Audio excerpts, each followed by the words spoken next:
ಸಮಾಂತರ ಶ್ರೇಣಿಗಳು ಅಭ್ಯಾಸ 1.2ರಲ್ಲಿ ಮೊದಲನೇ ಪ್ರಶ್ನೆ ಎ = 7, ಡಿ ಎ ಬೆಲೆ 3, ಎನ್ 8 ಆದಾಗ ಎ ಎನ್ ಬೆಲೆ ಕಂಡುಹಿಡಿಯಬೇಕಾಗಿತ್ತು. ಅಂದರೆ ಕೊನೆ ಪದ ಕಂಡುಹಿಡಿಯಬೇಕು.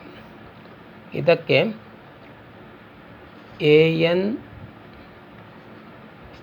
= A plus N minus 1 into D ಈ ಸೂತ್ರವನ್ನು ಬಳಸಬೇಕು. ಎ ಎನ್ = ಎ ಬೆಲೆ ಎಷ್ಟು ಕೊಟ್ಟಿದ್ದಾರೆ? 7, ಎನ್ನ ಬೆಲೆ 8 ಮೈನಸ್ 1, ಡಿ ಅಂದರೆ ಸಾಮಾನ್ಯ ವ್ಯತ್ಯಾಸ 3 ಕೊಟ್ಟಿದ್ದಾರೆ. ಎಲ್ಲ ಬೆಲೆಗಳನ್ನು ಆದೇಶಿಸಿ ಎ ಎನ್ = 7 ಪ್ಲಸ್ 8ರಲ್ಲಿ 1 ಮೈನಸ್ ಮಾಡಿದ್ರೆ 7 ಗುಣಿಲೆ 3. A N = 7 plus 7 3 21. A N = 21ರಲ್ಲಿ 7ಅನ್ನು ಕೂಡಿದಾಗ 29. ಹಾಗಾದರೆ ಕಡೆ ಪದ ಏನು ಬಂತು? 29. ಅದೇ ರೀತಿ ಎರಡನೇ ಪ್ರಶ್ನೆ ಎ = -18. ಇಲ್ಲಿ ಡಿ ಯ ಬೆಲೆ ಕಂಡುಹಿಡಿಯಬೇಕು, ಸಾಮಾನ್ಯ ವ್ಯತ್ಯಾಸ. ಎನ್ ಬೆಲೆ 10 ಕೊಟ್ಟಿದ್ದಾರೆ. ಎ ಎನ್ = 0 ಅಂದರೆ ಕೊನೆ ಪದ 0 ಕೊಟ್ಟಿದ್ದಾರೆ.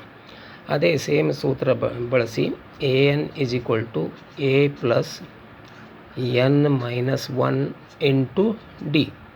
ಎ ಎನ್ ಕೊನೆ ಪದ ಏನು ಕೊಟ್ಟಿದ್ದಾರೆ? 0. ಅದರ ಬದಲಾಗಿ 0 ಆದೇಶಿಸಿ ಎ ಬೆಲೆ -18 ಇದೆ, ಪ್ಲಸ್ ಎನ್ನ ಬೆಲೆ 10 ಇದೆ, ಎನ್ನ ಬೆಲೆ 10 ಮೈನಸ್ 1, ಡಿ ಯ ಬೆಲೆ ನಾವು ಕಂಡುಹಿಡಿಯಬೇಕಾಗಿದೆ. 0 -18 ಹಾಗೆ ಇಡ್ರಿ, ಪ್ಲಸ್ 10ರಲ್ಲಿ 1 ಕಳೆದಾಗ 9 ಆಯಿತು, 9 ಡಿ. ಈಗ ಈ 9 ಡಿ ಹಾಗೆ ಇಟ್ಕೊಂಡು ಈ -18ಅನ್ನು ಈ ಕಡೆ ತಂದಾಗ ಪ್ಲಸ್ 18 ಆಯಿತು. ಡಿ = 18, ಈ ಪಕ್ಕದಲ್ಲಿದ್ದಂಥ 9 ಕೆಳಗೆ ಬರ್ತದೆ. 9 1 9 2 18. ಡಿ ಯ ಬೆಲೆ ಏನು ಬಂತು?